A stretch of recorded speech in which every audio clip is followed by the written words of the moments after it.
some cynics could say, oh, Napoli again, going for a Manchester United target, and they're also trying to get Alejandro Garnacho. Some cynics would say, are Napoli just trying to maybe nudge Manchester United to say, okay, look, let's try and sort something out with Garnacho. We'll leave Dorgu well alone, and you can have a free run at that. Hello and welcome to Stretford Paddock. My name is Joe and we are joined once again by Dharmesh Sheth from Sky Sports News to talk about transfers. Dharmesh, how are you doing? I'm very well. Seems to be quite a bit of news. Admittedly, outgoings more than incomings for United, but getting a bit busier, so that's something. Yeah, so it's exciting. We'll get through all those outgoings and incomings as well. Obviously, we've got the likes of Dorgu and a couple of others to talk about in terms of incomings. But like I said, let's start with some of the outgoings, should I say. Antony is the sort of most concrete one. That deal is done, basically, isn't it? Antony to Real Betis on loan for the remainder of the season. What was it? The manager that made this decision? Was it the owners? How did we go about sort of, Antony going to Real Betis, basically? But by definition, I would say that it's a committee decision now.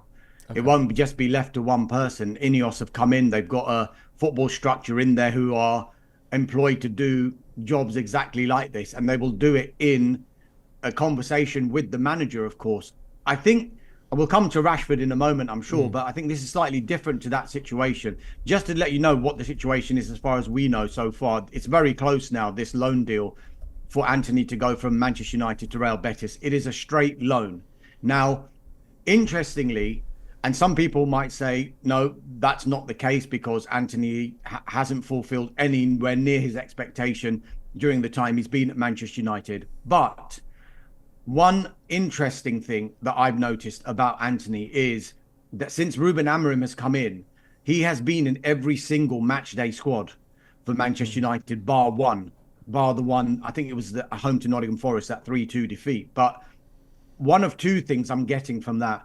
One, Ruben Amorim sees something in Antony and maybe sees something that, in my formation, Antony could potentially work. Or two, let's try and get him on the pitch so that he's in the shop window so that clubs will come in for him. So both of those could still be the case, which is why I'm thinking, with it being a straight loan, if he can perform well, if and when he does go to Real Betis, comes back in the summer, one of two things will happen. His market value, ideally from a United perspective, will go up more than it is now because he's simply not playing at the minute. But, I mean, clearly they're not going to get anywhere near the £86 million that they spent a couple of summers ago to Ajax. Or Ruben Amorim will have a look at him in a pre-season with some of the other signings, ideally, that Manchester United would have made by that point, for players who can actually fulfill what Ruben Amorim wants to do with his formation. And I'm not saying it's going to happen, and it's probably a very, very small chance it will happen, but I don't think you can completely rule out a longish term future for Antony at Manchester United. Just at this moment in time. I'm just reading into this only because he keeps getting selected in the squad. Yeah, it's a weird one with that. Sorry, go on. Sorry. No, that was it. It's weird with Antony because on the one hand, he's obviously not performed to the levels that we'd like. But on the other hand, if we do sell him now, we're probably losing 60 million quid on what we spent on him. Minimum. You're looking probably at that 20 to 30 million pounds. If he has a very good spell at Betis, you might get 30 million euros from or something like that. But it's almost like, well, we might as well give him another go because, we've lost so much on him now. What harm is it to give him another chance? But I guess the other side, you would say he's on decent money. He's on, a lot of money, more than a lot of the players at United, especially some of the younger players. Maybe just cut our losses while we can. But it's such a bizarre and disappointing situation with Antony. And part of me feels sorry for him in all of this because he didn't want to be the worst transfer in United's history or Premier League history or whatever it is people say about him. He wanted to come in and play well for his old manager. And it just, we all have to admit, it just hasn't worked out. So I think a loan makes sense. And the fact that it's a straight loan, like you said, I wonder if that's because Betis didn't want an option to buy or because United see potentially a chance to bring him back next season. We'll just have to wait and see. But it looks like that deal is about to be done, as you said. So obviously, we'll have to wait and see who comes in off the back of that. Another out in essentially the same position. We're talking a lot of outs, and they're all in this kind of number 10/winger position, is Marcus Rashford. Now, there's been a couple of kind of contradicting updates on this. One is he's willing to leave. Obviously, he said that himself. AC Milan were interested. I think Borussia Dortmund were interested as well. It seemed as though Rashford were keen for Barcelona to be interested, but they maybe might struggle with that. Do we still expect him to leave in January? Because all of a sudden, everything's gone a little bit cold, hasn't it? Well, what we're reporting on Sky Sports News at the moment is it's looking increasingly difficult at this stage to be able to do a deal for Marcus Rashford to leave Manchester United in this transfer window. Yeah. That's because the finances involved in any kind of deal. We do know that Borussia Dortmund have been pushing. We do know that they have inquired club to club with Manchester United to explore the conditions of a deal. But it's going to be very, very difficult for them to do a deal for a player who's on over £300,000 a week. It was different with Jadon Sancho because Dortmund went all in for Jadon Sancho. His wages are lower than Marcus Rashford's. United took that gamble, almost that calculated risk of he's going back to somewhere that he knows, that he's performed well before. And in the end, the information I have on Sancho is United actually made a profit on the wages, that because it was done on a sliding scale with regard to Sancho. Now, United could try and do a similar deal like that for Rashford, but such as the total amount of his wages, it's very difficult to see a situation where they would get the same kind of return that they did for Sancho. On the flip side, you've got to look at it in another way, like we do with Antony, and increase the market value for Marcus Rashford. I think one thing is clear in this situation, and that is after February the 3rd and the window is closed, I think Manchester United need Marcus Rashford to be playing regular football until the summer. Be that at a European club or be that reintegrated into the Manchester United setup and then trying to get back into first team reckoning. And then they can reassess what is going to happen with Rashford, be it does he stay at United and work under Amorim, and can it still work out for him at United, or does he go into the summer with a slightly more enhanced market value than he probably would have now, and then United do business on a permanent deal? Yeah. So as it stands, I think I'm not copping out here, but all options seem still to be on the table. But the shift, it seems at the moment, has moved more towards it being very difficult to do a deal to try and get him out of Old Trafford in this transfer window. And now you're seeing, you know, various reports about he wants to work hard to try and get back in the team. Yeah. And are we then going to see and question, well, what was he talking about in that interview that he did with Henry Winter, where he says he needs a new challenge? Could he then paint that as it's a new challenge at Manchester United under a new manager? I mean, people aren't going to buy that. Yeah, I was going to say, surely no one is clearly not. Would but buy that. That's how it might be painted after a while. Because if he's still at United come February the 3rd, there's going to have to be some, you know, repairing of relations. I'm not saying that there's been no falling out as far as we're aware between Ruben Amorim and Marcus Rashford. Every time Ruben Amorim is asked a question about Rashford, he doesn't mention this interview. He just simply says it's to do with training. And these are the best 20 players that I feel I need to pick. And he's putting all of the onus on Rashford to get back into that squad and to get back into first team reckoning. It's not even mentioning the fact that, he needs a new challenge. AC Milan, you mentioned there as well. They were pushing earlier on in the window. Just to explain this quite simply, they've got these rules in Serie A where they can have 3 players, non-EU players in their squad in any season. They can sign 3 in any season, plus a further player from the UK or Albania.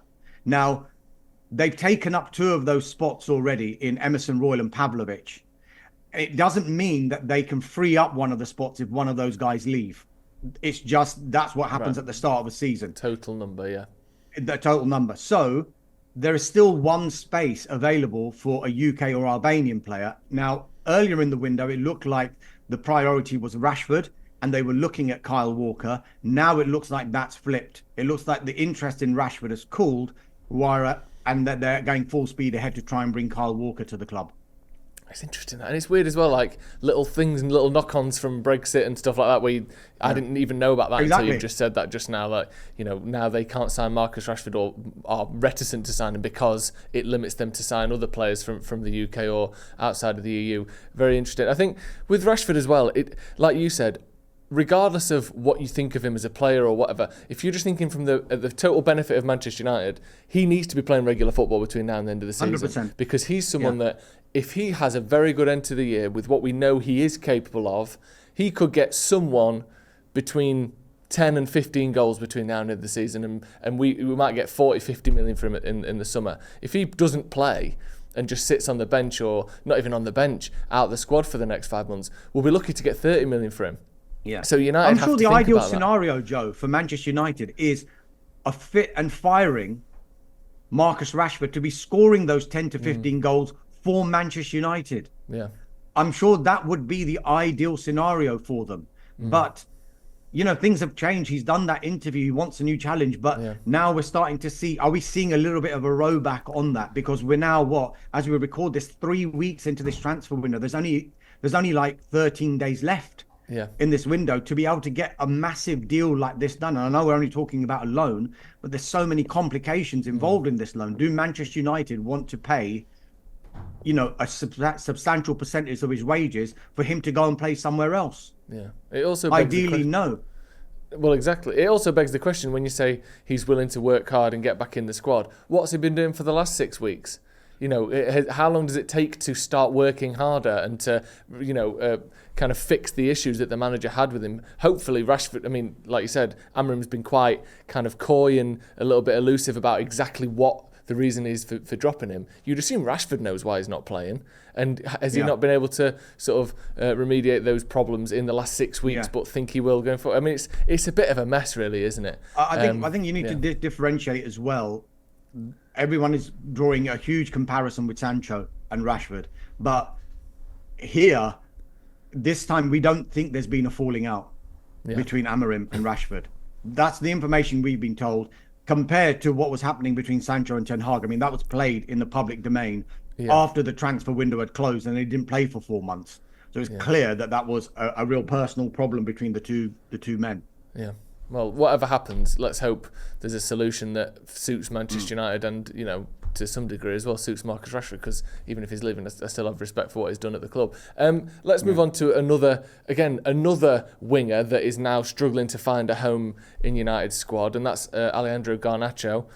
We've seen these stats come out in the last couple of days. He's, I think, of all the under-21 wingers since he basically came through at United, he's had more goals and assists than anyone in Europe, and there's a lot of positives around Alejandro Garnacho.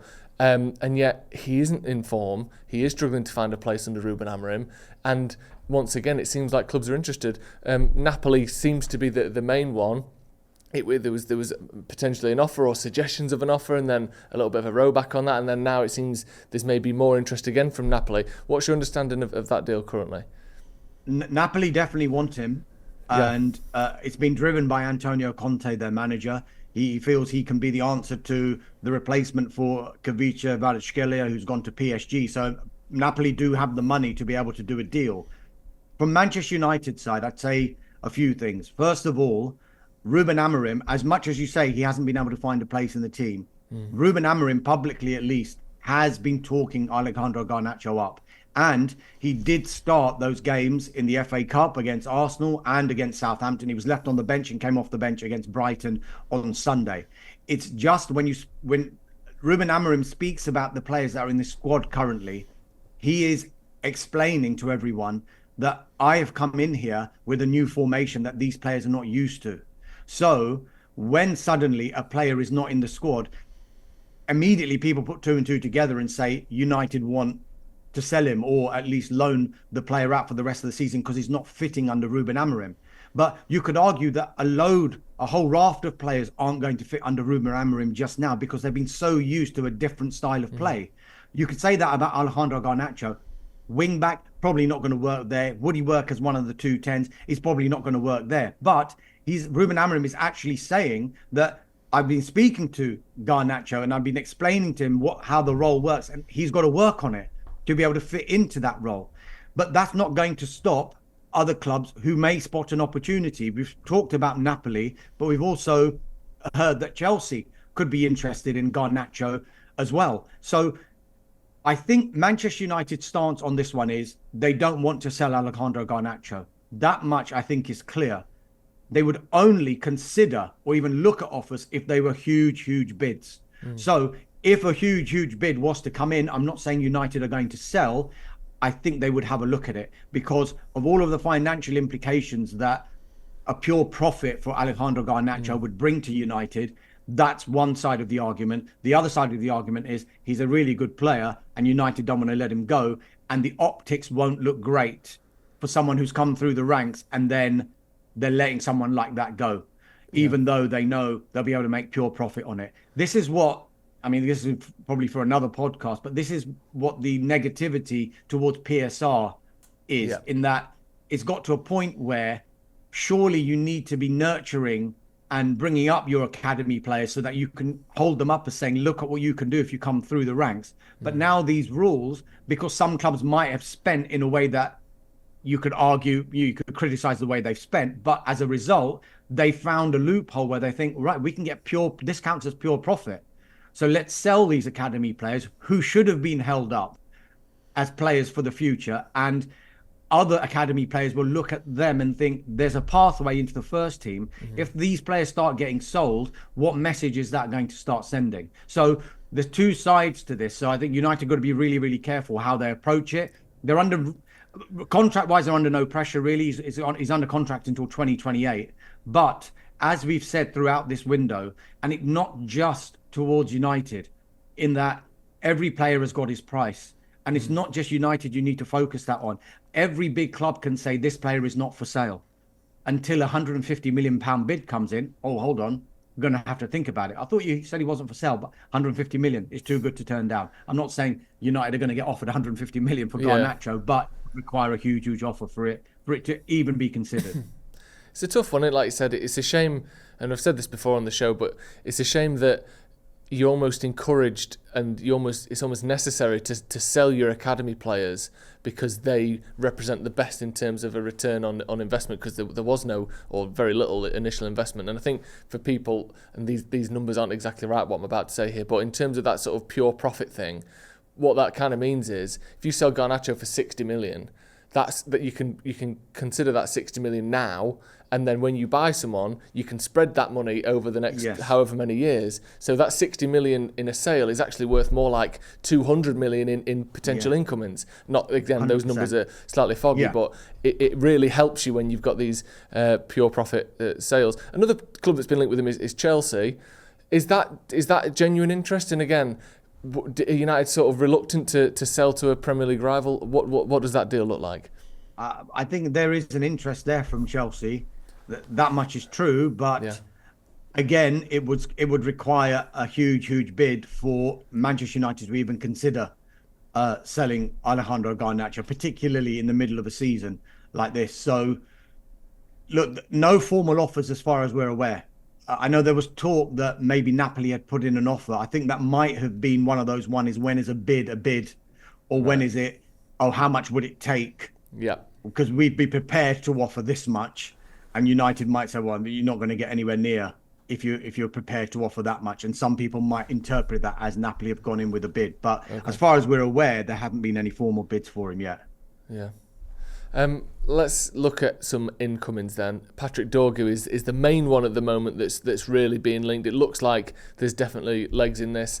Again, sort of young 20-year-old wing-back / winger. I think he's been playing on the right wing at times this season for Lecce in Serie A. Quick, strong kind of player. Again, fits the mould of younger, up-and-coming players with that potential sell-on that we have to sort of consider with every deal these days. How genuine is that interest? And again, talk to me about this sort of battle, this tug-of-war that might be going on with Napoli as well for his signature. Definitely an interest. There's been talks between Manchester United and Lecce over a potential deal. We've spoken to our colleagues at Sky in Italy to get the Lecce side of it, and their claim, well, as of yesterday, was they'd want at least 25 to 30 million pounds to sell Dorgu in this transfer window. But it's clear that United are looking at this player. because it is a problematic position. You could argue the most problematic position Manchester United have just now. I know we can talk about strikers and we can talk about every other position on the pitch that they need to strengthen, but purely because of numbers and the injuries that Tiro Malacia has had, 18 months out, he's just come back in. Luke Shaw just cannot seem to get fit. That's clearly the area that Manchester United would like to strengthen in this transfer window, and 100% in the summer transfer window anyway. Yeah. So trying to get a deal done of that magnitude in this window would give them a head start. It would give Ruben Amorim someone that he feels can fit into the system that he wants to play.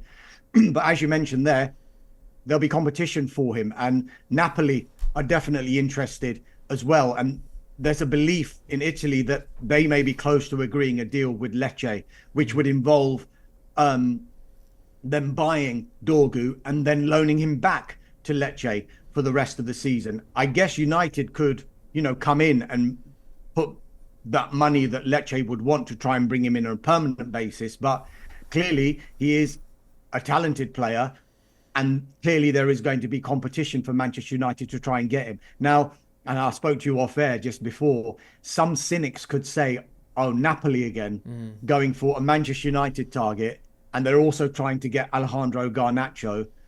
Some cynics would say, are Napoli just trying to maybe nudge Manchester United to say, okay, look, let's try and sort something out with Garnacho.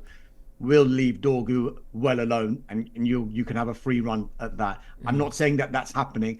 I'm saying some cynics, simply because it's Napoli who've come in for Dorgu, that could be the suggestion. Or we look at it at face value. Napoli want Garnacho, Napoli want Dorgu, Manchester United want Dorgu. End of story. It does seem like these sorts of little triangles happen quite often, don't they? Whether it, like you said, that it may just be coincidence, or it may, the fact that our biggest potential outgoing of the window and our biggest potential incoming are both being kind of negotiated alongside or with Napoli. It does seem like an odd coincidence, but like I said, it could just be a coincidence. Do you see any other incomings? Like you said, we've got, I think it's just under 2 weeks, or around 2 weeks almost exactly, between now and the end of the window. Dorgu seems like the only one that's really been heavily linked. There's been sort of this suggestion of loans general, but no real names coming in. Are you hearing anything else about any other names, any other positions United might be interested in? I mean, the other one, aside of Dorgu, the one they've kept their eye on, which I spoke to you about when I was last on the podcast, was Nuno Mendes from PSG. He still hasn't signed a new contract, still only got 18 months left. It just seems at this juncture that the Danish international Dorgu represents more of a financially viable option compared to someone like Nuno Mendes. But you can see the link with Mendes because he's played under Amorim before. So there wouldn't be any debate on whether he could fit into an Amorim system, because he's been there and done it when Amorim was at Sporting Lisbon, and Mendes played so well for Sporting Lisbon under Amorim, it earned him that move to PSG. But now you've got a situation where talks over a new contract between PSG and Mendes have so far failed to find a resolution. So I think that's one that is keeping an eye on, and it could be one that they could go to again if the Dorgu one doesn't work out. But I think United at the moment, it feels like, and I've said this before, the players who are in the squad at the moment are being auditioned by the manager, and he is making his own mind up as to who is going to be with him, who can adapt to his formation and his style, and who can't. And then once he gets that in his head, it's going to be easier said than done to release these players and sell these players. Of course, we know that United have got a history of finding it difficult to do just that, but at least he'll have it in his mind which players he knows he feels he can trust, and which players he will then go to the board and say, these are the players that are going to fit into my system. So ideal scenario, and it can't happen in one transfer window because it's impossible because of the wages some of these players are on. It won't just be come the summer, 8 go and 8 new players come in. I could be wrong, but I would find that very, very difficult to do. It's going to be a long process. And as Ruben Amorim keeps saying, there will be suffering. And it could yet get worse this season before it gets better. But he's warned everyone that that's the case. And I think a lot of United fans now are not putting the blame on Amorim, but more on the players, because they see Amorim as, hold on, They've employed this guy for a reason.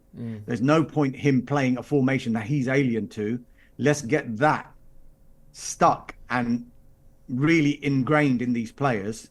And whoever can play it stays, and whoever can't, see you later. Yeah, I think he has to do it that way around, because I remember when Ten Hag first came in, everyone blamed the players and not him. And then after a few months or a year or 18 months, that starts to flip. Well, you've had chance now, you've had your time now. I remember Jose the same thing when he came in and he had all those Van Gaal signings to deal with, and people blamed the players and not Jose. And then fast forward 18 months and they're blaming the manager. So if there's going to be a rough patch and there's going to be this learning period where he wins, 2 of 11 games, I think the fans and people generally will only accept that at the beginning of his tenure. So fair play to him for getting it out of the way now, but hopefully it doesn't get much worse than before it starts getting better, because we're in relegation form at the minute. But thank you very much, Dharmesh, for coming on and going through those deals with us. We'll be back again, obviously, before the end of the window. We've got you a couple more times, I think, haven't we, before the end of the window? Yeah. Thank you for joining us at home as well. This has been a transfer update with Dharmesh Sheth from Sky Sports News. Hit subscribe to the channel if you haven't already. We'll see you in a bit.